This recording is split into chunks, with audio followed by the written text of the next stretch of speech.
Қаладағы ең бай бала емтиханда 2-2-22 деп жазғандықтан, мұғалімі математикадан құлады. Ал дұрыс жауабы әрине 4 болды. Мұғалім оған түсіндіруге тырысты. Егер менің қолымда 2 балл болса, барлығы 4 болады. Бірақ бала жай ғана түсінуден бас тартты. Ашуланып, ол сыныптан шығып кетті. Келесі күні ата-анасы мектепке келді. Олар мұғалімге ұлымыздың жауабы мүлдем дұрыс екенін айтты. Олардың арасында қызу дау басталды. Ашуланып, баланың анасы тіпті мұғалімді шапалақпен ұрды. Директор тергеу бастады. Таңғаларлығы, ол да бұл мұғалімнің кінәсі деген қорытындыға келді. Іс тез ушығып, көп ұзамай қалаға өрт сияқты тарады. Жаңалықтар арналары 2-2, 4 немесе 22 туралы пікірталас бастады. Әлеуметтік желілер мемдер мен талқылауларға толып кетті, және әркімнің өз пікірі болды. Мәселе соншалықты үлкен болды, тіпті сотқа дейін жетті. Ұзақ тыңдаудан кейін мұғалімді жұмыстан шығару туралы шешім қабылданды. Келесі күні мұғалімге мектептен қоңырау шалынды. Оған жұмыстан шығарылғаны туралы хабарланды. Келесі күні таңертең мұғалім мектепке келгенде, директор бұқаралық ақпарат құралдарына қоңырау шалып қойған болатын. Камералардың алдында ол бұл мұғалімді жұмыстан шығаратынымызды хабарлады. Бірақ ол кетпес бұрын біз оның жалақысын төлейміз. Өткен айдағы жалақысы $2000, ал биылғы айдағы жалақысы да $2000.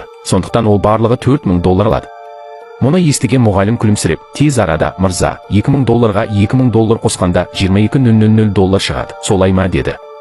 Сол сәтте мұғалім дәл уақытында және ең жақсы түрде жауап берді.